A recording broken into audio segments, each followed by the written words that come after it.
반갑습니다. 근데 큰일 났네. 우리 원장스님이 저라는 거 보고 있다가 이제 절감 내놓으라 그러면 큰일 났네. 우리 원장스님이 이렇게 연불을 잘하는지 나 오늘 처음 알았네. 우리 원장스님 연불 덕분에 우리 전과군이 튼튼해지고 크게 발전되리라고 생각을 합니다.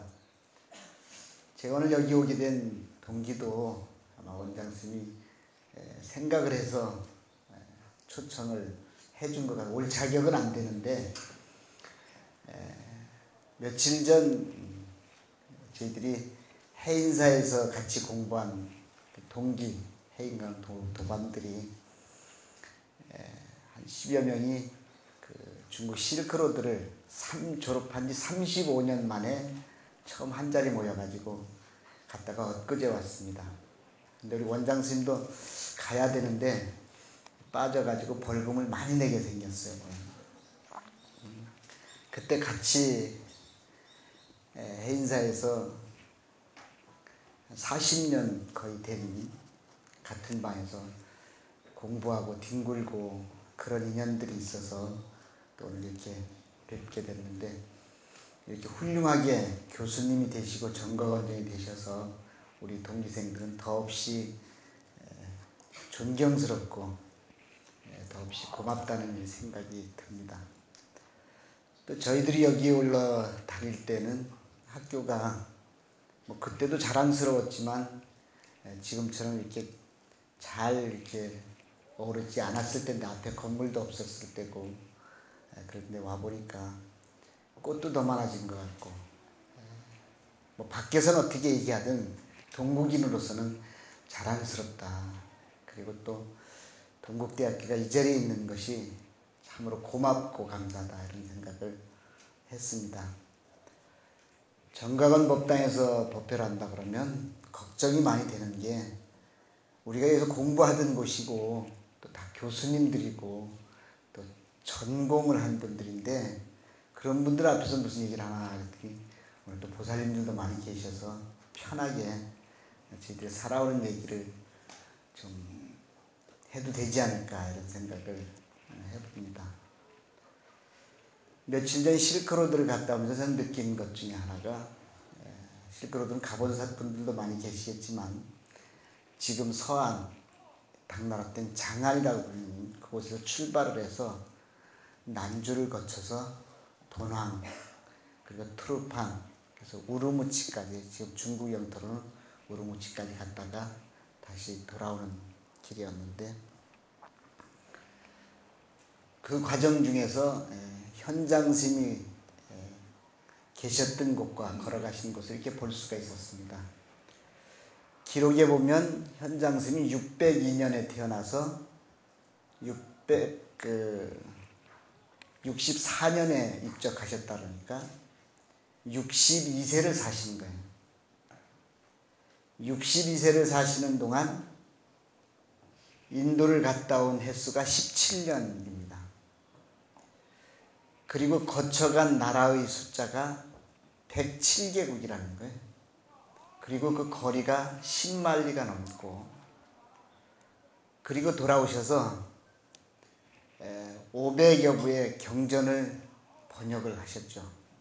그리고 62세로 입적을 하셨다 그러는데, 가만히 생각해 보니까 저도 62세가 그렇게 많이 남지 않았더라고요. 보면 그 앞에서 나는 누구인가, 나는 무엇인가, 앞으로 나는 무엇을 할 것인가, 얼마만큼 할 것인가, 이런 의문이 들었습니다. 그거는 여러분도 같이 주어지는 명제라고 생각합니다. 한시도 우리는 자신에 대해서 돌아보지 않으면 결국 삶이 엉뚱한 방향으로 흘러갈 수밖에 없다. 부처님은 우리에게 주문한 것 중에 하나는 잘 살피라는 것입니다. 자기가 서 있는 자리, 지금 삶을 잘 살필 때 착오가 없다. 살피지 않으면 엉뚱한 데 끌려서, 돈에 끌려서, 욕심에 끌려서, 분노에 끌려서 자기도 원치 않는 방향으로 갈 수밖에 없다. 누구에게나 물어보면 잘 사는 것이 희망입니다. 그죠? 행복하게 사는 것. 근데 자기를 돌아보면 지금 자기가 잘 살고 있는가? 이것은 명확히 얘기하기가 어렵다는 거죠. 어떤 책에서 보니까 그렇게 했더라고. 어떤 사람이 코끼리를 갖고 싶어서, 코끼리가 못 보던 것이니까 굉장히 좋잖아요. 요즘은 뭐 애완동물, 강아지 없는 집이 없는 것 같더라고요, 보면. 여러분, 재산 목록에도 강아지가 들어가고, 우스운 얘기로 그러더라고요, 보면. 여자분들은 50이 넘으면 있어야 하는 것 5가지 중에 뭐, 건강, 돈, 친구, 딸, 뭐, 강아지, 뭐, 이렇게 들어간다더라고요.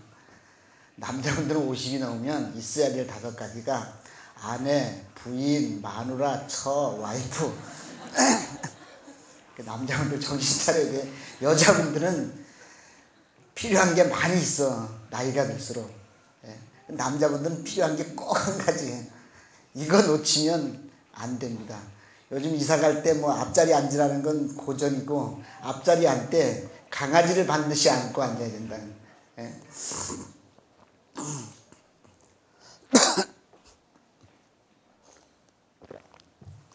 근데 코끼리를 사기 위해서는 돈이 필요하단 말이에요. 그래서 돈을 장만하느라고 1년이 가고 2년이 가고 10년이 가고 가다가 보니까 코끼리 근처는 가보지도 못하고 돈만 벌다가 일생이 다 가고 만다는 거예요.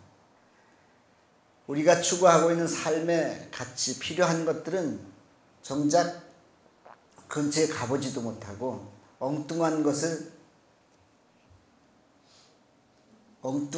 매여서 일생을 가는 것이 우리들의 중생들의 삶의 모습이다. 또 어떤 사람이 매일 고추 떠면서 지금 우리 청양고추처럼 매운 고추를 하나씩 먹는 거예요. 청양고추 하나씩 깨물면 얼마나 맵고 고통스럽습니까? 그 이튿날 되면 또 그 고추를 찾아서 먹는 거예요. 이 옆에 사람이 물었습니다. 아니 매일 그 고통스러운 짓을 왜 하느냐?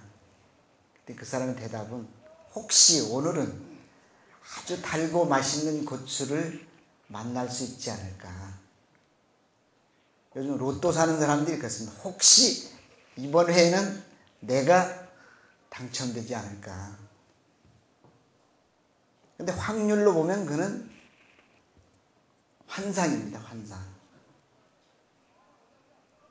매일 그렇게 혹시 오늘 달고 맛있는 고추를 만날 수 있지 않을까? 이런 환상으로 그 고통을 겪는 거예요. 돈이 있으면 행복하지 않을까? 지위가 높아지면 내 삶이 만족스럽지 않을까? 사랑을 얻으면 내 삶이 아름다워지지 않을까? 등등 우리가 얻고자 하는 것들에 모든 시간과 열정과 이런 걸 다 바치는데 고추를 먹는 사람처럼 그 영원히 만나지 않을지도 모르는 것이다. 그러다가 그는 깨달았습니다. 이 속에는 달고 맛있는 고추가 없을 것이다. 그래도 그 이튿날 또 먹는 거예요. 그래서 옆에 사람이 물었습니다. 그 속에 달고 맛있는 고추가 없는 줄 알면서 왜 먹습니까? 했더니 지금까지 먹어온 게 너무 아까워서 이거는 관습을 버리지 못하는 거예요. 이 길이 잘못된 길이라는 걸 알면서도 걸어온 길이 너무 오래되면 버릴 수가 없는 거예요. 그 잘못을 알고 난 뒤에도 고쳐지지 않는 것이 또 중생들의 모습입니다. 그래서 불교에 발을 디디면 자기를 잘 살펴라, 자기 행위를. 그래서 빨리 바른 길을 갈 수 있도록 노력을 해라. 불교를 어렵다고 얘기합니다. 뭘 불교를 배우자고 하면 경전을 펴놔야 돼. 경전을 펴놓으면 맨 어려운 한문으로 돼 있고 한글로 번역된 것도 무슨 소리인지 알쏭달쏭하고. 그러나 그렇게 어려운 글을 통해서 얻어진 것이 아니라 바로 자기의 삶을 살피는 것에서부터 출발을 한다, 이렇게 생각을 해봅니다. 어떤 왕이 철학자를 찾아가서 자기가 궁금한 인생에 대해서 물어보려고 갔습니다. 지금은 민주주의 시대니까 지위가 높다고 해서 크게 대단한 것 같지 않지만 지금도 지위에 따라서 사람 평가가 달라지는 것은 분명한 것 같아요. 엊그제부터 신문을 보니까 누가 한나라당에서 그런 얘기가 나왔다고. 지난번 국회의원 선거하고 당선자 연찬회를 대통령도 참석해서 했는데 그 당대표가 그 자리에 참석하고 느낀 감정이 신문에 이렇게 났더라고요.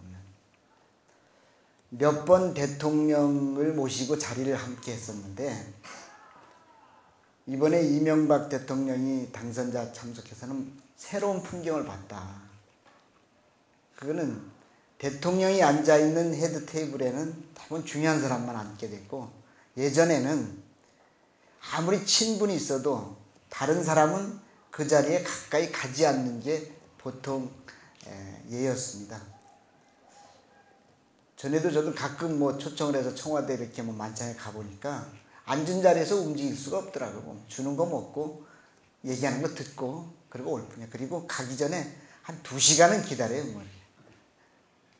근데 지금 그건 많이 없어졌다고 하는데 이번 연찬회에는 보면 서로 가고 어떤 사람은 그 자리에 가서 대통령 형님 한 잔 받으십시오 이렇게 됐다 그러고 그 앞에 아주 폭탄주가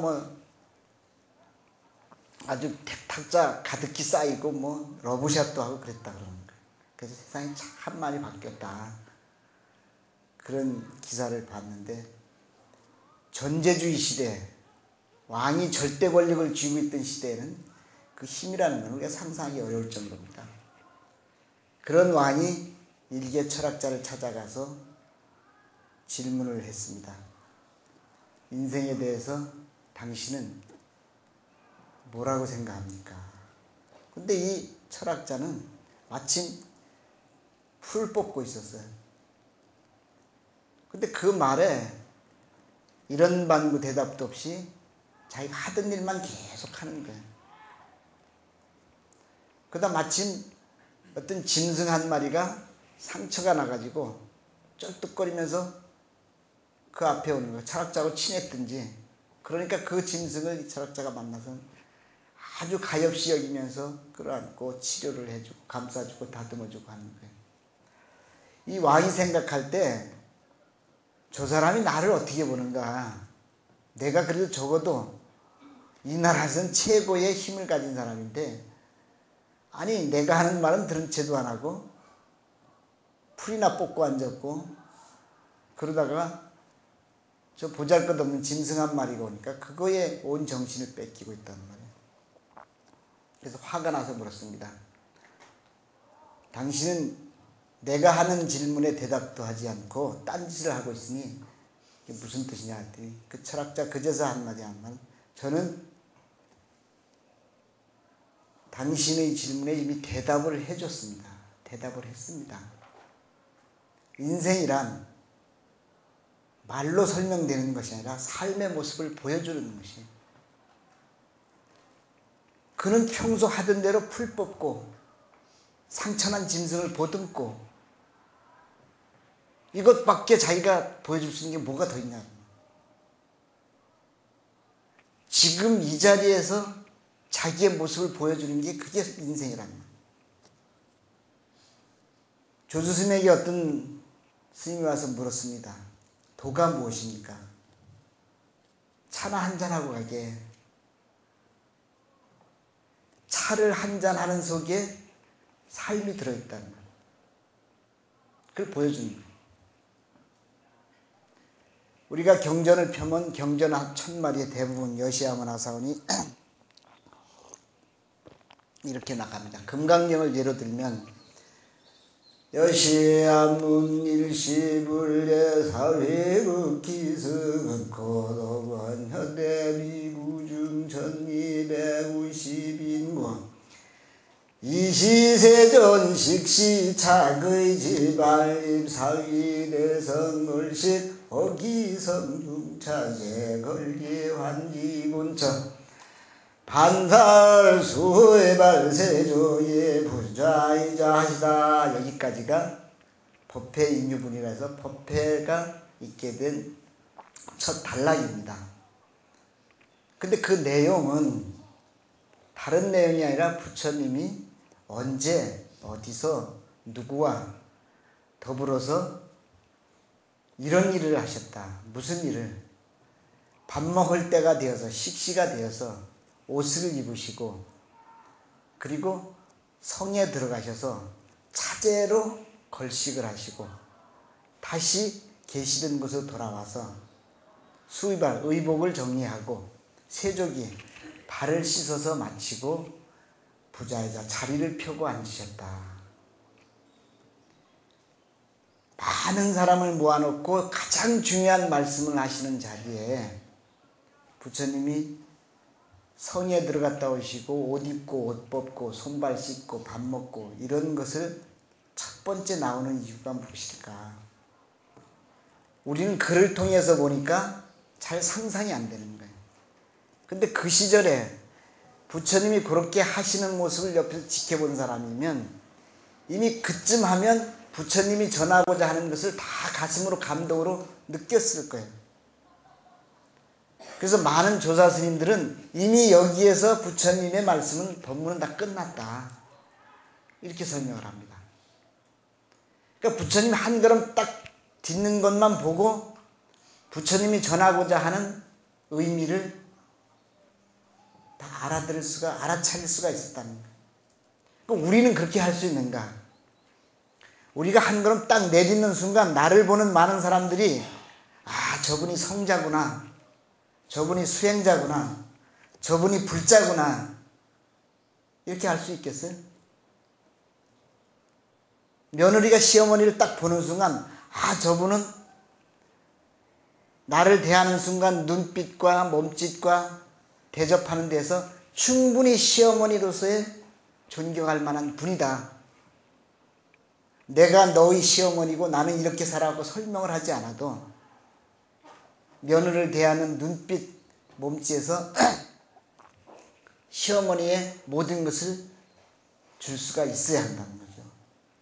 교수님은 학생들에게 내가 교수라고 설명하지 않아도 제자를 만나는 순간 교수로서의 모든 것을 줄 수 있는 분이 될 수 있는가? 그건 모든 사람들에게 해당이 되는 것입니다.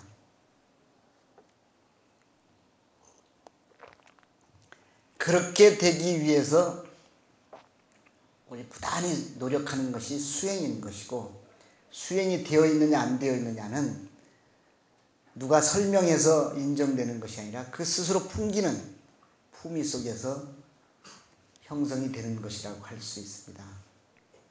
오늘 날씨가 참 좋습니다. 저는 어제는 이제 월정사 행사에서 월정사 갔다 오고 아침에 원주소 출발해서 오면서 길가를 보니까 라디오에서도 그러더라고요. 지금 아마 밖으로 나가는 행렬이 가는 길이 뭐 막힌다 그러고 그래요. 황금 연휴 아닙니까? 오늘서부터 내일, 모레 5월 5일까지 가만히 오면서 오늘 법당에 몇 분이나 오실까? 법당에 오시는 분들은 참 대단할 것이다. 이런 유혹을 다 물리치고 나는 오늘 법당에 가야 된다. 참 대단하다. 우리 주변에 얼마나 많은 유혹들이 있습니까? 그런 유혹들을 뿌리칠 수 있는 힘을 갖지 않으면 갈등하게 되는 거예요. 혹시 또 이 자리에 오셔서도 여기 오는 것보다 오늘 소풍을 갔어야 되는데 오늘 어디를 갔어야 되는데 이렇게 갈등할 수도 있습니다. 끊임없이 갈등하면서 우리는 그 갈등을 잠재울 수 있는 힘은 지혜와 그리고 수행의 힘에서 얻어지는 것입니다. 믿고 가는 거예요. 지혜와 수행은 그 믿음을 바탕으로 해서 형성이 되는 것입니다. 가끔 주례를 할 때 저는 그런 주문을 합니다.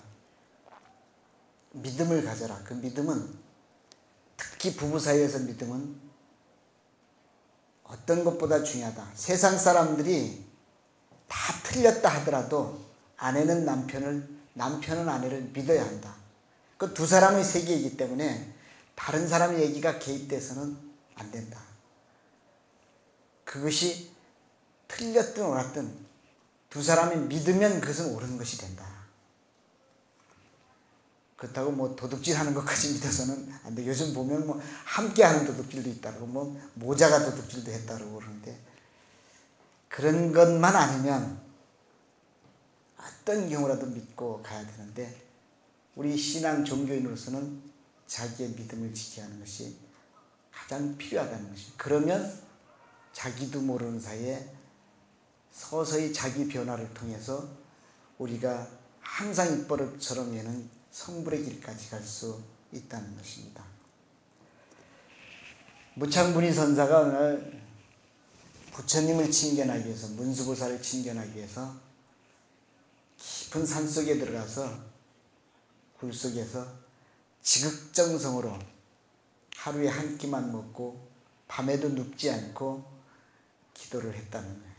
100일이라는 기한을 정해놓고 이 정도 하면, 이 정도 정성을 들이면 부처님이 나타나지 않을까. 그래서 취약한 마음으로 100일 동안 뼈를 깎는 그런 고통을 참으면서 했는데도 불구하고 100일 지난 아무런 조짐이 없어요. 그래서 굴을 나와서 보따리를 싸들고 나와서 내려가려고 보니까 계곡에 물이 흐르는데 아마 이렇게 폭포가 진 모양이에요. 물이 떨어지는 그 밑에 보니까 단단한 암석, 바위가 있는데 그 물이 떨어지는 자리에 바위가 싹 깎여서 패였더라는 거예요. 물 한 방울의 힘은 아주 보잘것없는 겁니다. 그렇죠? 근데 그것이 쉬지 않고 끊임없이 떨어지니까 그 단단한 바위가 펴지는 거예요. 저 물방울의 노력에 비하면 내가 지금 했다는 것은 아주 작은 부분이라는 것을 깨닫게 되어서 다시 또 결심하고 들어가서 100일을 했다. 근데 그렇게 또 100일이 지나도 아무런 조짐이 없어요. 또 실망을 하고 내려오니까 마침 큰 고목에 새가 앉았다 날아가는데, 다른 가지는 다 나무 그 껍질 두껍게 되어 있는데 그 새가 앉았다 날아가는 그 자리는 얼마나 많은 새들이 거기 앉았다 날아가서 그런지 거기에 반들반들하게 달아있더라는 거예요. 우리가 사람 손길이 많이 닿는 데 보면 돌도 이렇게 반들반들해지고 쇠도 이렇게 깎이고, 예전에 문고리 같은 것을 보면 손잡이가 이렇게 그 쇠를 반들반들하게 달아지죠. 그것을 보고 다시 마음을 돌려서 다시 기도를 했다는 것입니다. 근데 그렇게 해서 또 세월이 가도 아무런 부처님 나타날 느낌을 받지를 못해서 이제 정말 실망을 하고 보따리 싸질머지고 하산을 해서 내려오는데, 한참을 내려오다 보니까 숲속에 개가 한 마리 쓰러져 있는데 머릿속이 고통스러워하는 것 같아서 가까이 가서 보니까 어디에 찔렸는지 아니면 사냥꾼에게 뭐 맞았는지 이 허리가 상처가 나서 피가 흐르는데, 그 속에 여름날이니까 골마가지고 구더기가 팔팔한 거예요. 그걸 파먹느라고. 그거를 보는 순간 너무 그 고통이 아주 자기 몸에 전해져서 내 몸이 그렇게 상처가 난 것 같아. 그래서 그냥 갈 수가 없어요. 그래서 그 상처를 보듬어주기 위해서 가서 메어주려고 하니까 구더기를 떼내야 되잖아요. 손으로 구더기를 떼내다 보니까 구더기 다 보셔서 아시죠? 뼈가 없잖아요. 잘못 쥐면 터져버려요.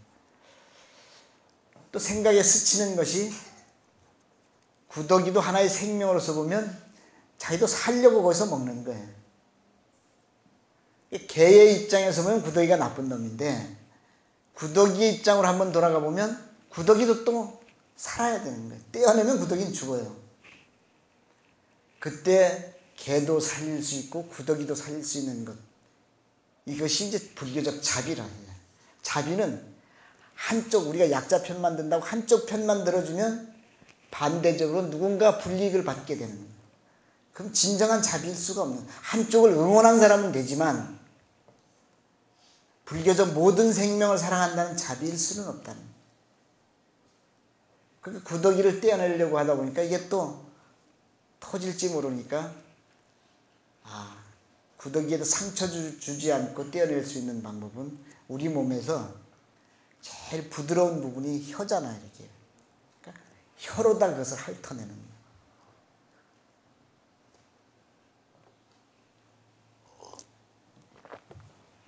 혀로다 구더기를 핥아내면서 구더기에게는 그냥 버리면 죽으니까 내 살을 베어서 구더기를 주는 거예요. 살을 베어서 구더기를 먹으라고 놓고 돌아보니까 지금까지 자기가 간호하던 그 개는 간 곳이 없고 그 자리에 황금찬란한 부처님이 앉아 계시는 거예요. 그러니까 부처가 땅을 치면서 부처님, 내가 그렇게 간절하게 찾아 헤맬 때는 어디 계시다가 이제야 나타나셨습니까? 그 부처님이 그러셨다는 거예요. 나는 한시도 너희 곁을 떠난 적이 없다. 내가 나를 보지 못했을 뿐이다. 부처님은 우주 사방 시방 천하에 우리가 발언할 때 우주에 충만하사 아니 계신 곳 없으시고 만류에 들어와사 우주 만류에 1분 1초도 떠나거나 사이가 없으신 분이에요. 다만 우리가 중생심으로 보지 못했을 뿐이다. 근데 무착스님은 자기도 모르는 사이에, 기도하는 사이에 조금 중생심이 사라지고 점점점 자비심이 커졌다는 거예요. 그 자비심으로 충만했기 때문에 아프고 고통스럽고 외롭고 힘든 어떤 생명이라도 내 몸과 똑같이 보는, 똑같이 느끼는 그런 상태가 보살이 이미 됐던 거예요. 보살이 되니까 부처가 보이는 거예요. 그 보살의 길을 가지 않고는 부처를 보거나 만날 수 없다는 거예요. 그러니까 우리가 부처의 가피를 얻고자 하면 내가 보살의 길을 가고 부처의 길을 가야만 만날 수 있다는 거예요. 그 길을 가지 않고는 아무리 많이 시주를 하고 많은 돈을 갖다 놔도 결국 만나지질 않는다는 것입니다. 이 기본적 자세가 되어 있는가. 삼국유사의 경흥국사 얘기가 나오죠. 경흥국사가 국사로 이제 대접을 받아서 왕궁의 초청을 받아서 가면 은한100마를 타고 갔다는 거예요. 왕에서 하사한 말이 아주 흰 털로 된 100마가 그렇게 또 귀하고 아마 좋은 안장을 은으로 만드는 은한100마를 타고 출입을 하시는 거예요. 지난번 그 뉴스 MBC 시사인가 해서 불교계 보도가 나왔다 그러죠. 호화 승용차, 고급 승용차 얘기가 나왔다고 그러는데 우리 좀 돌아보게 하는 그런 문제들이 하나입니다. 근데 승용차는 조금 견해가 다르더라고요. 저희 도반 스님 가운데 또 아는 분에도 조금 탄탄한 차, 좀 그 비싼 차를 타는 분이 있기는 있어요. 이렇게 보면. 근데 얘기를 들어보니까 그게 맞는 말인지 안 맞는 말인지는 좀 다른 부분인데, 제가 아는 분 중에 한 분, 이름을 말씀드리면 다 아실 만한 분인데, 그분은 3번 교통사고를 당했어요. 그리고 저 강원도 설악산 미시령을 내려가다 한 번은 차가 굴렀어요. 완전히 차가 박살이 났는데도 천행으로 그분은 그 구조가 되어가지고 고생을 했지만 그 건강을 다 찾으셨는데 그런 일을 3번을 겪었다는 거예요. 그리고 나서 그분은 앞으로 내가 조금 더 할 일이 남아있다면 차를 안 탈 수는 없고 좀 용돈을 모아가지고 다른 데는 쓰지 않다. 차는 좀 튼튼한 차를 타야 되겠다. 그 생각을 하셨다는 거예요. 그분의 입장에서는 굉장히 종단에 아주 중요 직책에 있으신 분입니다. 근데 그분은 좀 이해가 가는 것 같아요. 그리고 그분은 딴 건 안 해. 딴 건 안 써요. 뭐 그렇게 타고 다니면서도 5,000원짜리 식사를 하시고 이렇게 하시는 거예요. 그분은 신념이 있으시더라고요. 안 타면 모르는데 타고 다니다 보니까 요거는 좀 이렇게 되더라. 그리고 제가 아는 도반 중에 한 분은 조금 그런 수행자를 타는데 그분은 그런 얘기를 하는 거예요. 당신은 유일한 취미가 아무것도 없고 차를 타고 여행하는 거라는 거예요. 그때만 자기가 좀 편안하고 행복감을 느낀다는 거예요. 어느 절에 주지를 하시는데 힘들고 골 아프고 이러다가도 좀 쉬기 위해서 차를 타고 나가는데 그래서 누가 이제 해드리기도 하고 또 자기가 모은 것으로 가가지고 차를 하나 샀는데 그래도 좀 남의 눈이 있으니까 그 차는 이렇게 감춰두고 봉고차를 하나 놔두고 절에 나갈 때는 봉고차를 타고 나가시고 나갔다가 이제 그 차를 갖고 다니신다고 이제 농담삼아 얘기를 하더라. 그러면서 하는 분이 나는 다른 데는 절대 돈을 안 쓴다. 그 유일한 취미가 이 취미 정도는 좀 이해해 줬으면 좋겠다. 이런 얘기를 하시더라고요. 뭐 옳은 얘기인지는 모르겠지만 그분 입장에서는 조금 또 일견 가는 얘기인데 경흥국사가 그걸 타고 다니면서도 그때까지는 몰랐어요. 근데 어느 날 가다 보니까 어떤 스님인지 거린인지 구분할 수 없는 사람이 망태기를 짊어졌는데 그 망태기 속에서 썩은 명태를 꺼내서 그걸 찢어 먹으면서 길을 오르는 거예요. 보통 사람들 같으면 경국사가 지나가면 그 행렬을 만나면 다 비키는데 이 사람은 비키지도 않고 그냥 그걸 먹으면서 오는 거예요. 그러니까 갈 수가 없잖아요. 이 말이 멈추니까 호종을 호위하던 사람이 소리를 지르는 거예요. 여기가 누구 행렬인데 길을 막느냐. 그래서 그 행색이 그게 뭐냐. 그랬더니 그 사람이 껄껄 웃으면서 하는 말이 누구는 사타구니 사이에 생고기를 끼고 다니는 사람도 있는데 아니, 썩은 명태 좀 뜯어먹기로서니 뭐 그리 허물 있겠냐고 소리지르는 거예요. 다른 사람은 그게 무슨 소리고 경흥사는 그 소리를 퍽뜩 스치는 거예요. 지금 자기가 다리 사이에 말을 타고 다니고 생고기를 끼고 다니잖아요. 아니, 그런 사람도 있는데 썩은 생선 토막 먹는 게 무슨 저게냐. 사람들이 막 저런 놈이냐고 하니까 그냥 뛰어 달아나는 거예요. 사람들이 가보니까 모퉁이를 돌아가니까 흔적은 없고 거기에 문수보산이 있으면서 그 속에 그 주변에 나무 껍질이 흩어져 있더라는 거예요. 그러니까 경흥국사에 그것을 깨우쳐주기 위해서 문수보살이 화연을 했다. 이게 삼국유사에 나온 기록이에요. 실제 저 그때 살지 않아서 사실인지 아닌지는 모르겠으면 기록에 그렇게 되어 있다.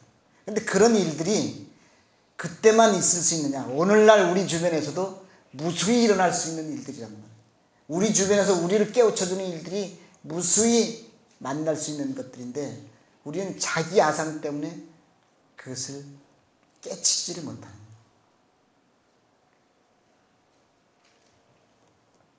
그래서 우리가 어두운 길을 가고 잘못된 길을 간다는 것입니다. 그래서 세친 스님이 제가 좋아하는 것 중에 유식 30송이 있는데 유식 30송에서 모든 것이 마음이 만들어내는 것이다.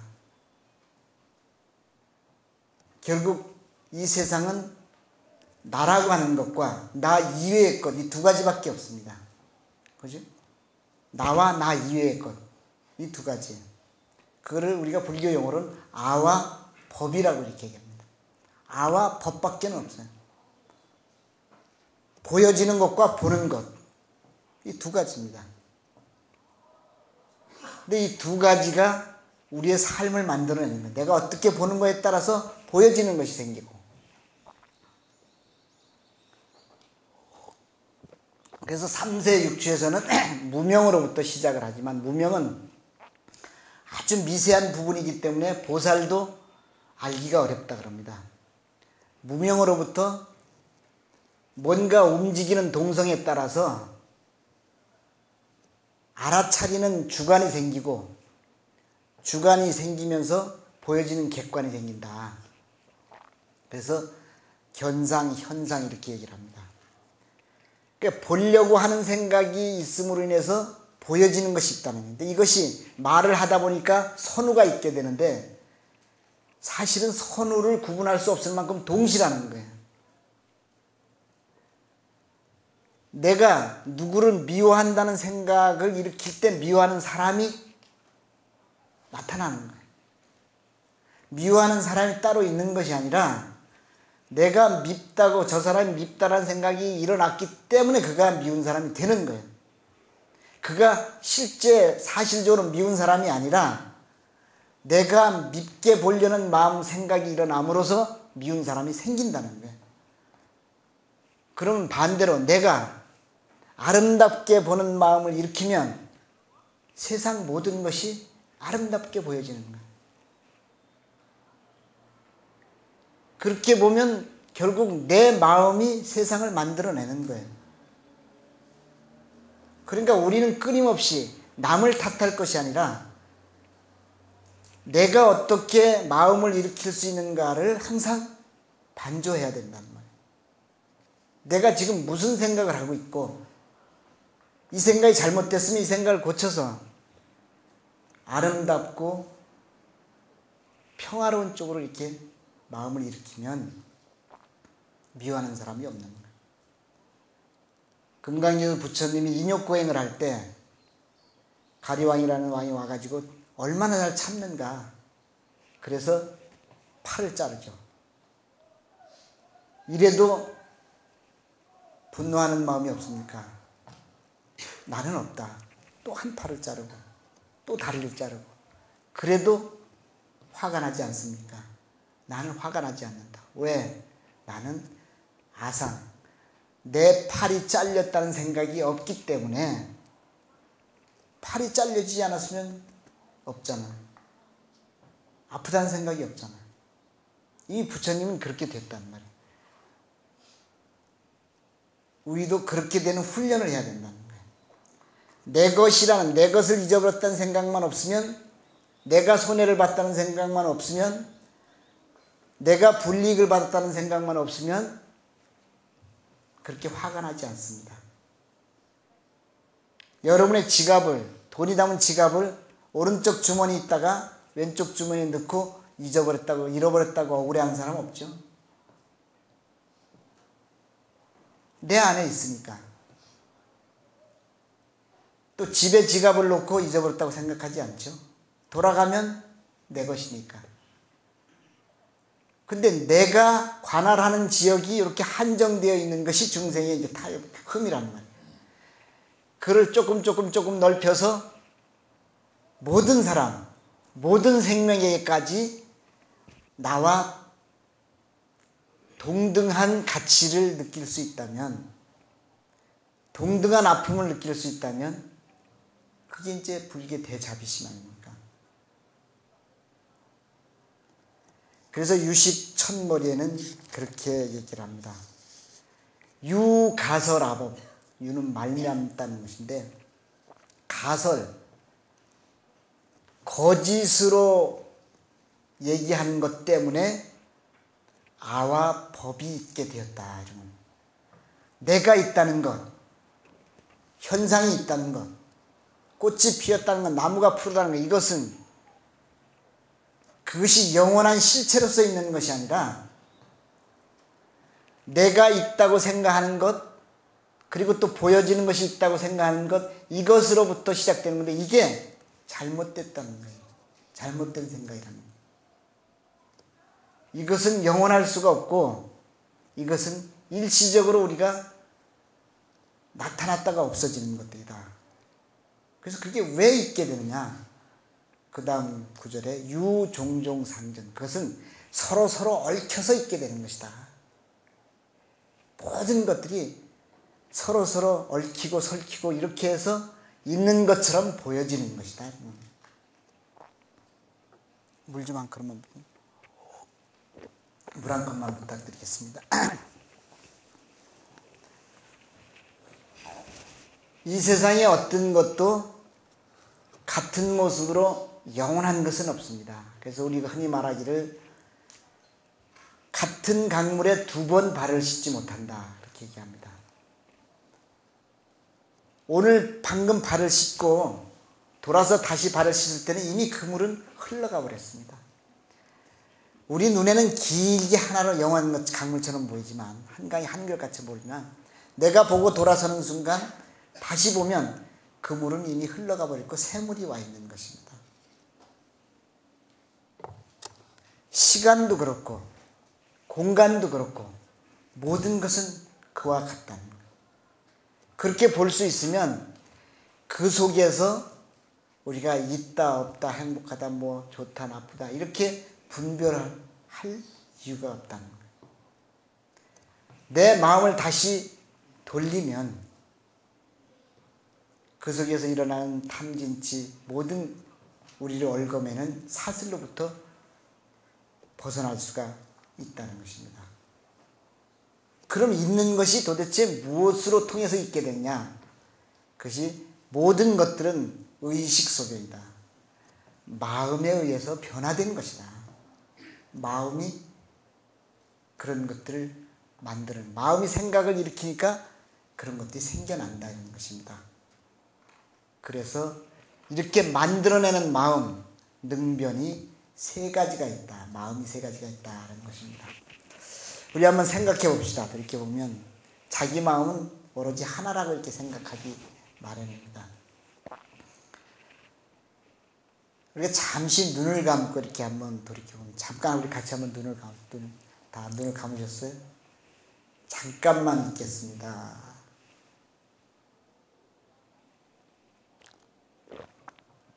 예, 눈을 뜨시고 또 뭐 저를 보실 분은 저를 보시고, 부처님 보실 분은 부처님 보시고, 잠깐 있는데 자기 생각이 똑같이 한 길로 흘러간다고 생각하세요? 잠깐 사이에도 생각이 있다 또 딴 생각이 일어나죠. 집에 내가 문은 잘 잠궜나, 가스는 잘 잠궜나, 끝나면 어디를 가지, 점심은 어디 가서 먹지, 하여튼 짧은 시간에 수많은 생각이 일어났다 없었다 합니다. 자기의 생각이 하나가 아닌 거예요. 여기저기서 막 분출돼 나옵니다. 이게 분출돼 나오는 창고가 있어요. 이게 창고가. 그 창고를 우리는 이제 팔식이라고 합니다. 팔식이라는 창고가 있어요. 그걸 아레아식이라고 그러고 장식이라고 그러고, 그 저장되어 있는 곳이 있단 말이에요. 이것을 이숙식이라고 그러고 종자식이라고도 이렇게 얘기한답니다. 거기에 우리가 한 모든 행위가 씨앗이 되어서 저장이 되어 있어요. 근데 이 씨앗은 씨앗으로만 남아있는 거, 씨앗이 씨앗으로만 남아있으면 씨앗의 가치가 없죠. 씨앗의 의미가 없죠. 씨앗은 반드시 발화를 해서 싹을 틔워서 열매를 맺어야 비로소 씨앗의 역할을 하는 것입니다. 그 씨앗이 씨앗으로만 있지 않는다는 거예요. 성장을 한다는 거예요. 성장을 해서 다시 변한다는 거예요. 그래서 이것을 이숙식이라는 거예요. 다른 것으로 익혀 나온다 그럽니다. 그래서 그게 하나의 마음이 있습니다. 근데 우리는 보통은 이것을 잘 분간을 하지 못합니다. 2번째 마음이 사량의식이라는 거예요. 사량은 뭔가 생각한다는 거죠. 그 사량의 밑바탕엔 자아가 깔려있어요. 자아의식. 우리는 모든 생각의 기준이 나를 중심으로 합니다. 자아를 중심으로 하는 거예요. 좋다 나쁘다 하는 것이 뭐의 중심입니까? 나의 중심인 거예요. 전시회에 가면 그림들을 보죠. 많은 그림 중에서 사람마다 달라요, 보는 것이. 좋아하는 작품이 사람마다 달라요. 그것은 자기라는 것을 통해서 표출되기 때문에 다를 수밖에 없는 거예요. 사람 속에는 뿌리 깊은 자아의식이 있습니다. 우리가 보통 때에는 우리가 배워온 사회적 도덕이라든지 관념이라든지 아니면 뭐 여러 가지 경험이라든지 이런 것에 의해서 우리 말도 하고 행동을 합니다. 아이가 물에 빠졌으면, 부부 중에 가족이 누구에 빠졌으면 위험을 가리지 않고 가서 건지죠. 그래서 그 아이를 건지다가 친구를 건지다가 같이 빠져 죽는 사람들 많이 보잖아요. 그때는 저 사람을 건져야 된다는 의식이 있기 때문에, 저들이 아들이기 때문에, 내 아이이기 때문에, 내 가족이기 때문에, 내 친구이기 때문에 가만히 있을 수가 없어요. 가서 건집니다. 그거는 의식이 있기 때문에 그래요. 아들이랑 의식이 있기 때문에. 근데 그 밑에 전쟁통에서 아이를 안고 있다가 느닷이 총탄이 날아오면 아이로 막는다는 거예요. 그러니까 아이와 부모라는 인식이 생기기 전에는 자의식은 내가 살아야 된다는 것 때문에 아이를 방패로 막는다는 거예요. 불이 나서 활을 탈 때 저기에 내 가족이 있다는 생각, 의식이 일어나면 가족을 구하러 가지만 그 생각을 미처 채우지 못하면 자기가 먼저 뛰쳐나가는 거예요. 그러니까 자아의식이, 자기 생명의식이 더 깊이 있는 거예요. 이것이 발동을 해서 자기 삶을 이제 유지해 가는 것입니다. 이것이 이제 사량의식이라는 거예요. 그리고 세 번째는 요별경식이라는 것인데, 그렇게 이제 나아가서 그 다음에 내 것이다, 좋다, 나쁘다, 뭐 이렇게 분별하는 것입니다. 꽃을 보고 아름답다고 느끼는 눈으로 꽃을 보고 받아들여서 판단하는 거죠. 요별경식은 제육의식, 그러니까 우리가 안입이설심의 맨날 얘기하는 눈으로 보고 귀로 듣고 코로 냄새를 맡고 입으로 맛을 보고 피부로 느낌을 받고, 우리 보통 사람들의 대부분은 이것이 삶을 좌우합니다. 그렇죠? 이 6가지의 느낌을 갖고 그것이 오로지 자기 것의 전부인 줄 알고 살아가는 거예요. 그러니까 눈으로 보고 좋은 것만 취하고 좋은 음식을 먹어서 좋다고 이렇게 생각하고,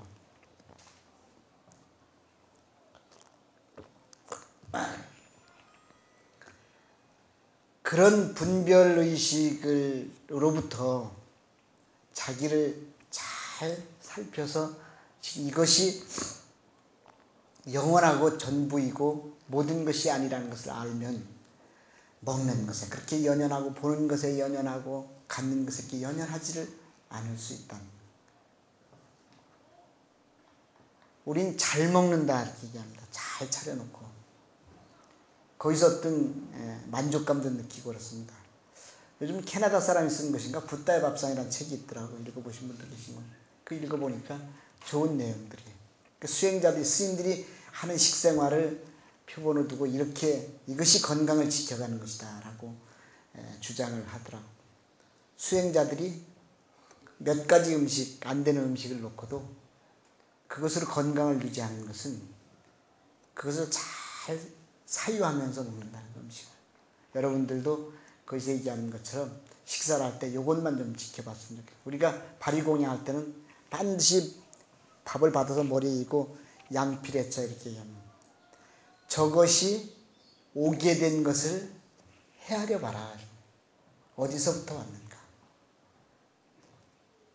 이 채소 하나는, 김치 하나는 밭에서 씨앗이 뿌려져서 그것이 따뜻한 공기를 만나고 물을 만나고 이렇게 해서 농부의 정성을 만나고 해서 가꾸어져서, 그리고 이곳까지 실려와서 다듬어져서, 그래서 내 앞에 먹기를 기다리고 있는 거잖아요.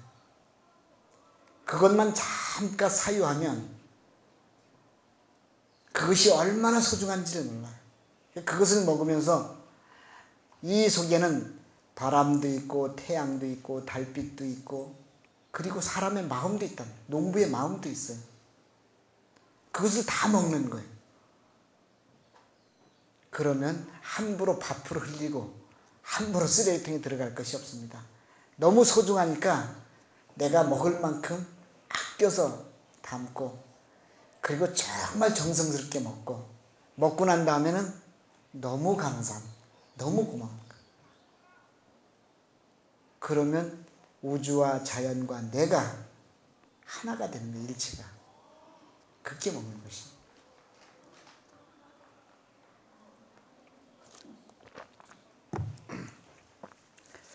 저는 그 우연한 기회에 사회복지 발을 디뎌서 지금 한 20년 되면서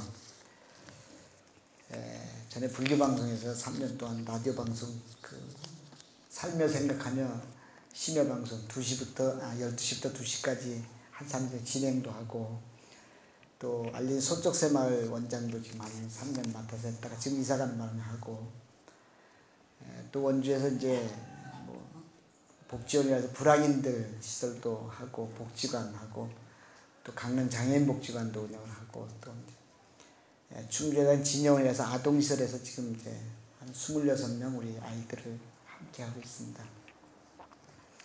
소초새 마을을 원장을 할 때 우리 선원의 존경하는 해국 스님이라고 아주 그 대표적 우리 선사이시고 하시는 분이 이문에 오셨어요.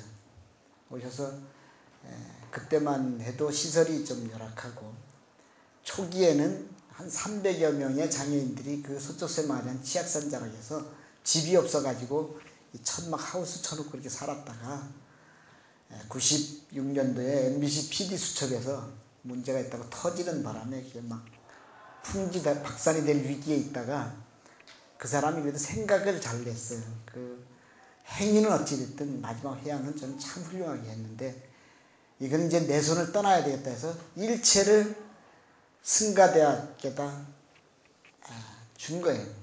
나는 이제 손을 떼겠다. 그래서 그 재산 일체를 승가대학에다 주고 손을 뗐습니다. 그래서 승가대학에서 맡아서 승가원이라는 법인을 만들었고 지금 아주 훌륭하게 잘하고 있는 거죠.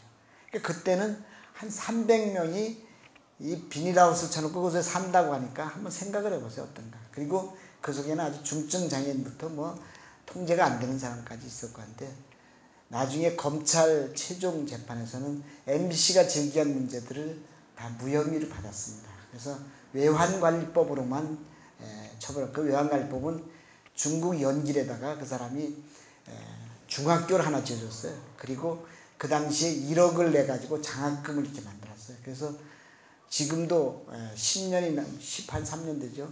매년 대학생들에게 그 이자를 1억을 모으니까 중국 돈으로 한 3,000원씩 그 10명을 줄 수 있는 돈이 생겨요. 그래서 그분이 2005년도에 돌아가셨어요. 그래서 그분은 제가 가서 작년에도 10명을 지급을 해주고 왔습니다. 그 돈을 가지고 나간 것 때문에 그건 위안관리법 어쨌든 위반이 됐고 거기서 MBC가 제기했던 성추행, 폭행, 그리고 유기, 공금횡령 이 부분은 무혐의를 받았습니다. 공금횡령은 많은 사람들이 지정기탁금을 이걸 뭐라고 쓰라고 지정해서 준 거를 딴 데 쓰면 유용이나 횡령이 되는데 10,000원, 20,000원 준 것은 넓은 의미로 당신이 알아서 쓰십시오 하고 줬다는 거예요. 그러니까 그거는 다른 용도에 쓰더라도 그렇게 다른 용도가 뭐 딴 데 쓰는 게 아니라 그 운영하는데 뭐 썼으면 그건 유용이 아니다 해서 무혐의받았고 또 성추행 폭행은 정말 그 아이들을 장애 아이들을 사랑해서 한 부모로서의 한 것이지 그 추행이라고 볼 수가 없다. 그리고 이제 세 번째 유기 부분은 어디 갖다 이제 버렸다는 건데 그거는 거기서 통제가 안 되는 사람들이 있습니다. 치매가 심해가지고 막 똥오줌 싸가지고 벽에다 바르고 이러면 거기는 의료시설이 없기 때문에 안 돼서 이 사람들이 그런 사람은 저쪽 충주 의료원의 앞에다 갖다 밤에 버리고 오는 거예요. 의료원 앞에 내려놓고 오는 거예요. 그러면 의료원에서 발견이 되면 어쨌든 치료가 됐다. 이제 그런 것인데 거기 보면은 막 오면서 전화 한 개 이렇게 다 들렸잖아요. 그래서 이건 좀 짜고 한 건 의도적인 것이다. 그래서 그 부분에 대해서 운영을 잘하고 있는데, 해국 스님 한 번 오셔서 저희 식당에서 이렇게 밥을 같이 먹고 있는데, 당신이 신도다고 왔다가 딱 나가시면서 하시는 말씀이, 그분은 수행을 철저히 하시고, 그래서 연비를 네 손가락 다 하신 분입니다. 연비는 손가락을 태운다는 거죠. 손가락이 그냥 타지를 않잖아요. 부드러운 명주천연을 기름에다 절입니다. 기름에다 절인 명주천을 손가락이 감는 거예요. 감고 불을 붙입니다. 여러분 할 수 있겠어요? 이거는 손가락이 타는 것이 아니라 온몸이 타는 고통입니다. 한 손가락 따는 네 손, 그 손 보시면 이 엄지손가락 감아 계셔요. 네 개를 다 하셨어요. 그 정도로 치열하다는 거예요. 내가 연비를 하면서도 참아냈고, 선방에 앉아 장잡으라 하고 뭐 몇 년을 한두 곳에 앉아서 움직이지 말라도 그런 의지와 그런 열정과 치열함을 가지고 있는데, 아이고 이거는 난 못하겠다. 그 사람마다 하는 것이 좀 따로 있어요, 이렇게 보면. 근데 많은 분야에서 그렇게 어려운 사람들과 함께하는 사람들이 있는데, 그 현장을 보고 저도 잘은 못하지만, 이 사람들과 내가 가지고 있는 것을 함께 했으면, 그러면서 우리 불자들이 힘 닿는 대로, 인연 닿는 대로 함께 했으면 하는 것입니다.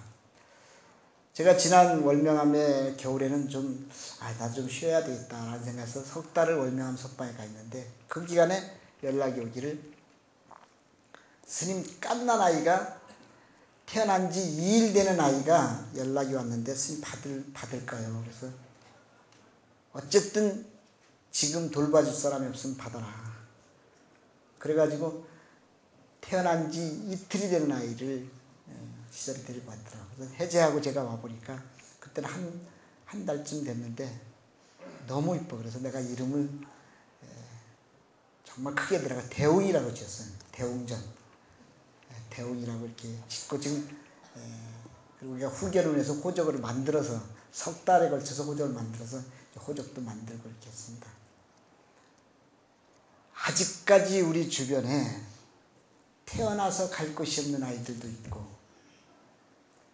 그리고 또 나이 들어서 의탁할 데가 없는 사람들도 많고, 중도에 병이 들어서